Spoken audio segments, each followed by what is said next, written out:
Looking to get all the cards you need for your deck at a good price? Come check out Ho-Oh Elemental Trading Company located on the PTCGO forums. Alright, welcome back to a brand new episode of Mirror Monday with Outcast. And today, folks, we are going to be taking a look at a Mega Rayquaza based deck. And this has actually quite a lot of different stuff in this deck than just Mega Ray. And this is what we did use for Mirror Monday. Obviously, we mirror matched each other with this deck, and we had a lot of fun. So, yeah, this is the Mega Rayquaza deck. Let's take a look at the deck, shall we? So, obviously, the main attacker here is Mega Ray. It's a very powerful card. It's got that ability, or ancient trait, whatever you want to call it, where, you play it from your hand, evolve one of your Pokemon. During the turn, you play that Pokemon. So, you can, if you put a Spirit Link on the regular Rayquaza, you could put Mega Rayquaza down the same turn. This can open up doors to actually one-shot KO a Pokemon. It's very good. Emerald Break is kind of where this card gets its mojo from. It does 30 times the amount of damage, 30 more damage for each bench Pokemon you have. So obviously, if you have 5 Pokemon on your bench, I think this does like 150 damage or something like that. However, there's a stadium called Skyfield which allows both players to play 8 Pokemon on their bench. And then with that, 8 Pokemon I think does like 240, so that is a little overkill, but that still is how Mega Rayquaza operates. You run it with Sky Field and you just play on like a bunch of Pokemon and then make Emerald Break do a ton of damage, and it is hard to stop unless like you play like a lightning type attacker. Mega Rayquaza is just that great of a card. Emerald Break is just a great attack to have. Now, we're going to be playing these 2 Rayquazas. And we're only going to be playing one of these Rayquazas with Intensifying Burn. It's a good card, but it is a colorless type, and that does open the window up for stuff like Jolteon to actually take care of it. So we are going to play 2 of the Dragon Rayquaza instead. And what this allows us to do is play Dragon Claw. So for a DCE, we do 30 damage. And that can one-shot Jolteon and stuff. Also, it is not weak to Lightning, which Lightning is just a really bad weakness to have. So running 2 of the Dragon Rayquazas is a little bit of a better route. Now, other stuff, obviously we're going to be running 4 Shaymins. Shaymin is great in this deck. It allows us to make the speed go so that we can try and pull off a turn 1 Emerald Break and actually start getting donks and stuff and putting a lot of pressure on our opponent, so Shaymin will help us out. Now you're probably like, why do you not have a Shaymin? Why is it gray? Well, I didn't actually have most of the cards for this deck for the video, but in the game that I did have, don't worry guys, I'm going to have 2 Jolteons and a 4th Shaymin. It's just for the deck, explanation part, I'm not going to be having them. I only had them for the deck, for the game, sorry, so that's why I don't have them. I had them for the game, but just for this deck part, I don't actually own these. So anyways, yeah, we got 4 Shaymins. We do play 2 Jolteons, and Jolteon is good in this deck because it does have that free retreat, but it also has the attack Flash Ray, which is very, very good against mainly every deck. A Lightning and a DC to 70 during your opponent's next turn, prevent all damage done to this Pokemon by attacks from basic Pokemon. So basic Pokemon can't damage this. So basically that shuts off Night March. They can't use Hex Maniac to get around it. It shuts off any EX attacker. So Jolteon has that just a really great attack. We're also going to be playing 2 Hoopas. Hoopa EX is amazing just because we play a lot of EXs in this deck, and we are going to need to run Hoopa to grab those EXs, and it also fills up our bench in that regard. We got 1 Jirachi in the deck. This is a great card against Pokemon that play special energies and rely on them. You can kind of slut them down a little bit, and maybe you can, get some pretty crazy clutches with Jirachi. You never know. We also play an Aegislash EX. Just has that ability Mighty Shield. You never know when that can come in handy and help you out. And the final thing we got is a 1 Zoroark, 1 Zora line.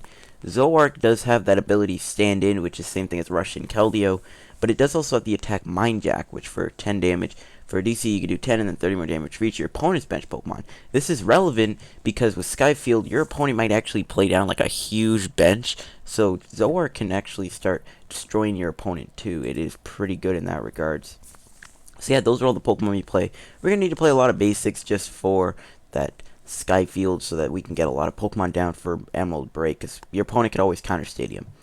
We got 2 Battle Compressors. Obviously, Battle Compressor can get Lightning Zero discard to make the Mega Turbo combo go, and just throw away stuff we don't need. 3 Mega Turbos. Obviously, we're going to need Mega Turbo to, put the Lightning Energy onto the Mega Rayquaza, And you know, if you do the Battle Compressor Mega Turbo combo with the DC on that turn, you can, you know, Mega Turbo the Lightning on and then get that donk. We got 4 Puzzle of Times. This is a great card. It allows you to get back 2 cards from your discard pile if you play 2 of these from your hand the same turn. It's good because you can get any 2 cards you want, and that could be very crucial, so you never know when you could use Puzzle of Time. 1 Sacred Ash. We're going to need Sacred Ash just to get back all of our Pokemon sometimes, because if we're in a Stadium War, we're going to need Sacred Ash to get back stuff, so that Emerald Break can do a lot of damage. 4 Ultra Balls. Ultra Ball is, you know, basically staple on any deck. Same with VS Seeker. We already know why that's in there. 1 AZ. AZ is awesome because, you know, if something like, you know, your Aegislash gets Lysandered out, or like a Hoopa gets stuck in the active or something like that, you can just AZ it. Also, you AZ a Shaman and then reuse it. It can always help you there.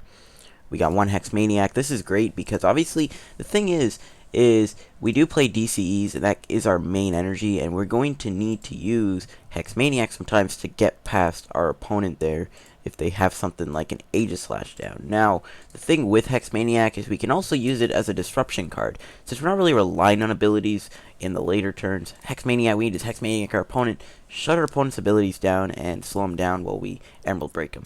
We got 1 Lysander. Lysander is Lysander. You already know why it's there. You know, you're going to need it. Same thing with Sycamore. Staple in any deck, you know. Discard your hand. Just draw 7 cards. Great card there. 1 Skyla. Skyla is awesome because we play a lot of different items in this deck that we do need. You never know when you could use Skyla. You know, maybe you can Skyla for a second Puzzle of Time or something like that. 4 Skyfield. We're going to need Skyfield because it is kind of the main card in this deck. So that Emerald Break one-shot stuff. 2 Floatstones. This is great. You know, it just gives our Pokemon free retreat cost that we need. And it works well with the Zoroark. 3 Rayquaza Spirit Link. Obviously, this is for Rayquaza. And for our energy, we got 4 Double Colorless and then 4 Lightning Energy. So yeah, that's our Mega Rayquaza Mirror Monday deck. Let's go hop into a game with Outcast and see if we can win. Alright, here, let's hop into this game we got with Outcast. See who will win, me or Outcast. Let's find out.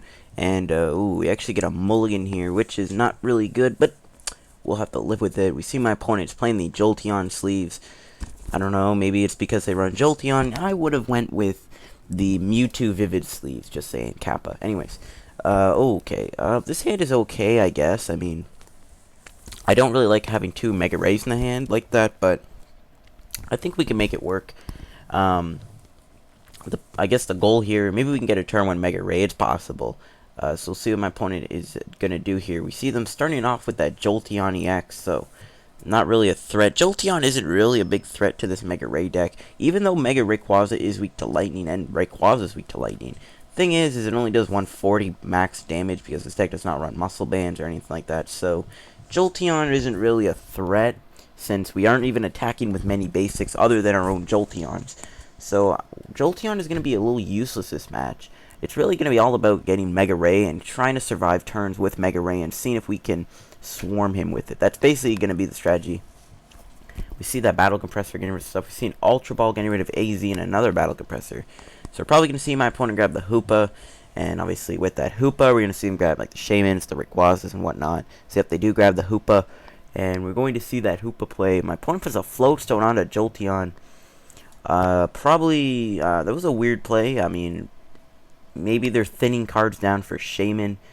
But I would have just put the Floatstone onto the Hoopa when you play it down. Misplay there, Kappa. And we're going to see him grab 2 Rayquazas and a Shaman. Probably going to play down the 2 Rayquazas. And then we're going to see the Shaman come down. Yeah, I would have put the Floatstone onto the Hoopa. Oh, he had 2 in his hand. Never mind. Okay, so I guess my opponent did have the right way to do that. So we do see the Shaman drawing 4 cards here. Can my opponent get that turn 1 Mega Ray? Obviously, it won't attack us, but if my opponent can get it out this turn, it could be scary. So see what else happens here. We see a Mega Turbo. Obviously, from the Battle Compressor from earlier, my opponent was able to get the Lightning Energy into the discard pile. And my opponent retreats into the Hoopa. I would have honestly just left the Jolteon active, just because, I mean, actually, well, no, it didn't matter, because my opponent knows that I don't run any Zeros. Like, never mind, I thought it was like, hey, why would you do that, you know? It is what it is. So we'll Ultra Ball. We'll get rid of Sycamore and Mega Turbo, because we can always get a VS Seeker anyway, so it's not a big deal. And we will grab, I guess, we'll I don't know. We would have grabbed Zorua, but it is prized, unfortunately. So I guess we'll grab our own Jolteon. We'll just Hoopa for, you know, a Rayquaza, a Shaman, and maybe another Shaman. I don't know. But we'll grab Shaman, we'll grab Rayquaza, and we'll grab Shaman. We'll go that route, and we can play down the Rayquaza. We'll play down Shaman here. We'll set up for 3 cards. Okay, we got the energy. We can put that onto Rayquaza. We got another Shaman here. We're going to need like a Sycamore or something here. Okay, we did get Floatstone. Okay. I'm going to hold off on playing that. Or, you know, we'll just put on Hoopa. Why not? We'll play Shaman down again. Set up for 2 cards. And, okay, we just keep getting Mega Rayquazas. That's not good. That is not good. But we can attack him next turn. Actually, no, we can't. We did put the floats on the Hoopa. Maybe I shouldn't have done that. That was a weird play. Maybe I should have put on Jirachi or held on to it. But it's fine. I mean, my opponent will probably want to knock out Jirachi because it will be a threat to this Mega Rayquaza. So, yeah, that was fine, I guess. See, my opponent does get their own Zorua down. Zoroark could be a problem. You never know. We could see a Zoroark actually, like, one-shot Mega Ray if I do play a full bench jump. So I kind of got to be cautious of that, but at the same time, not really too worried. You'll see what else here my opponent is going to do. Obviously, they're going to want to get that Mega Ray attacking as soon as possible. But then I can maybe respond with a knockout if we can get another, you know, if we can get a good enough play going, maybe we could knock out, you know, that Mega Ray next turn. We're going to need another Pokemon, though, in order to do that. There we see the double colorless going on to the Mega Rayquaza. We see another Rayquaza going down on my opponent's bench. And there is that Rayquaza coming active. We are going to see that Emerald Break most likely knock out this Jirachi. Now, we're going to need a Pokemon in order to knock out this Mega Ray. And if we don't get it, that won't be good. So, we'll bring up Hoopa because it's got that Fear Tree with the Floatstone. And, okay. Now, this is going to be interesting. Unfortunately, we are going to lose our Mega Rays. But with Puzzle of Time and Sacred Ash, I'm not really too concerned about it, but at the same time, it is annoying that we had to lose them. And I guess we'll play down Hoopa, obviously, that's our free Pokemon. And with it, we will grab Rayquaza, and I guess Aegislash and Shaman. We only have 2 spots left, but, I mean, we can play Aegislash down and maybe stall my opponent at some point. I think that'll be nice. You know, maybe we can make my opponent, you know, stall him out if, you know, we ever need to fall back a little bit, which could happen. Okay, so we'll do that. We'll retreat into Mega Rayquaza, and we'll put the Spirit Link onto you, and we will Emerald Break. Boom. 240 damage. Get out of here.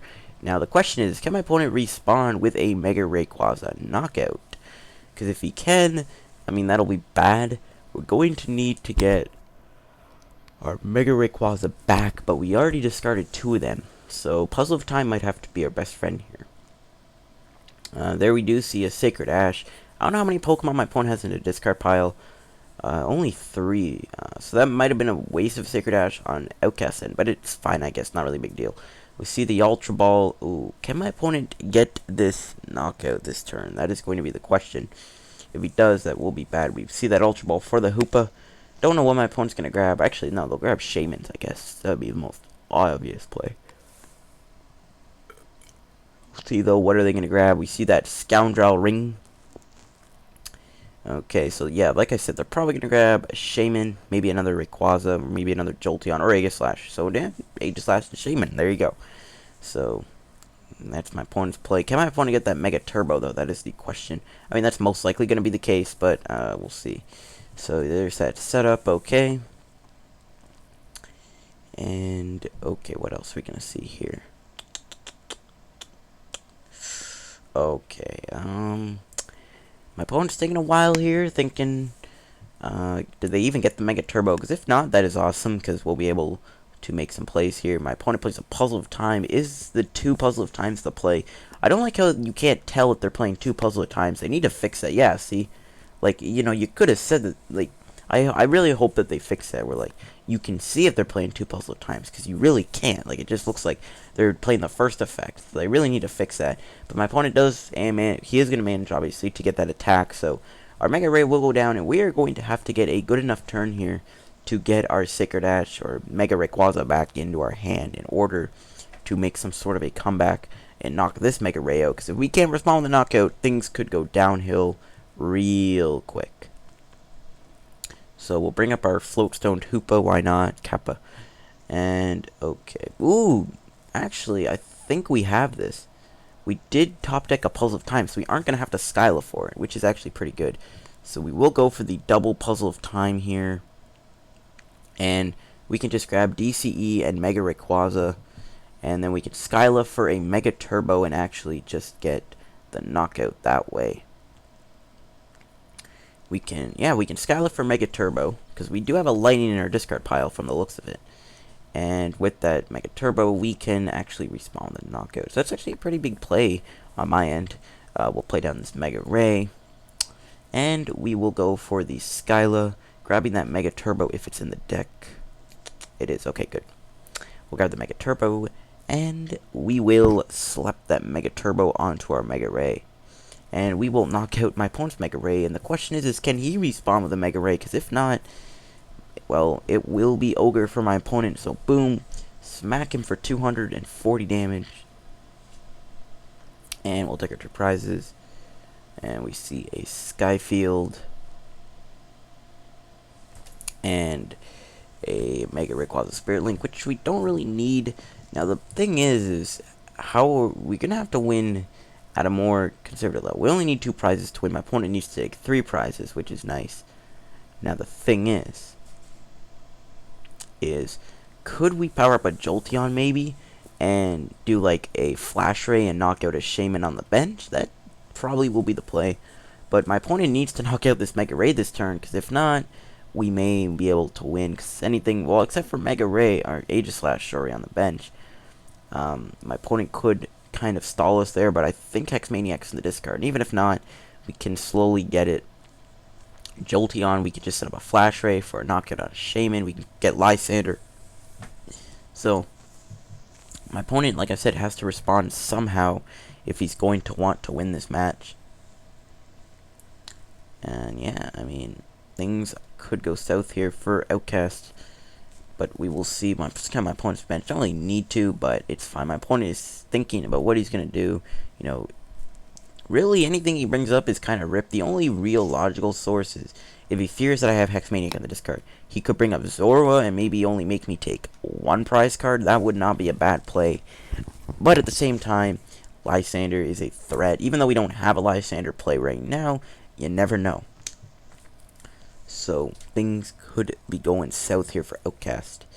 But at the same time, he's going to have to respond with a Mega Ray. If not, we could have the advantage. But he does actually drop a Jirachi, which might actually give him that. Oh, okay, so he does get the energy on the Jirachi. Jirachi is going to help him a little bit. He's going to be able to play that down. We see a Puzzle of Time. Is this going to be the double Puzzle of Time? You know, I'm probably going to go into the forums after this and, you know, go, hey, you guys need to fix your Puzzle of Time so that it makes, so that I can tell if he's playing 2 or not, because I can't, like, anyways. So yeah, we do see that Stardust getting rid of our DCE. Now we do have 2 Lightnings in our hand, which is good. Then we see that AZ. I'm going to play it on Shaman. We're going to have to play the AZ, and we're just going to have to hope that we're going to get a Lysander next turn, because obviously next turn we can hit him with an attack. So we'll just put the Rayquaza Spirit Link onto Jolteon. We'll drop Shaman down, set up for 3 cards, and there's Lysander. So we will have the win next turn. So we'll just pass the turn. If my opponent doesn't knock out this Mega Ray or something, we'll have the win. Even if he Lysander something out, we can just AZ it with the VF Seeker. And I know my opponent won't play any ends or anything, because we're playing the exact same list. So, really, my opponent's best bet is to knock me out this turn. And if he does not do that, we will have the win next turn. But I don't know. My opponent might be dry on resources. It's really just, what can he do? What can he do? Maybe, you know, he's probably thinking like, dang, you know, can I get Zoroark in play? Can I, you know, Mind Jack, knock out my opponent's Rayquaza? Or, you know, can I go a different route? Things are looking interesting for my opponent right now. Can he do anything to get this win? He's definitely thinking here. I wouldn't blame him. You know, he's probably thinking of a way that he can win this, but can he? That's the question. He can retreat to Aegislash, but that's not going to help because we have Lysander in our hand. Or maybe he's not banking on the fact that we have Lysander in our hand and another energy. That could be a possibility. So he is going to put the energy onto Rayquaza. So does he have the Rayquaza play? That's the question. He might have it. My opponent, so he does grab that Mega Ray. Okay, so does he have the Rayquaza? If he doesn't have the Rayquaza Spirit Link or Double Pulse of Time, that is good. I don't think he does, because I think he might only have one Pulse of Time left. So there we see the Mega Ray go down. So my opponent only passes the turn there with that Mega Ray play. So it looks like we do win the game. We can just do this. We'll Lysander out the Shaman, and we will Emerald Break, take down the Shaman, and win the game against Outcast here in the mirror match Monday, putting us, I think, at like 3-1. So yeah, that's pretty cool. I actually cut out on my recording software instead of pausing the thing. But anyways, yeah, so hope you guys enjoyed the video. If you did, hit the like button. Don't forget to subscribe for more PTCGO videos. And don't forget to check out Outcast in the description. Send him some love. And also, don't forget to check out Elemental Ho-Oh Trading Company on the PTCGO forums. Thank you guys for watching, and I'll see you guys later. Bye-bye.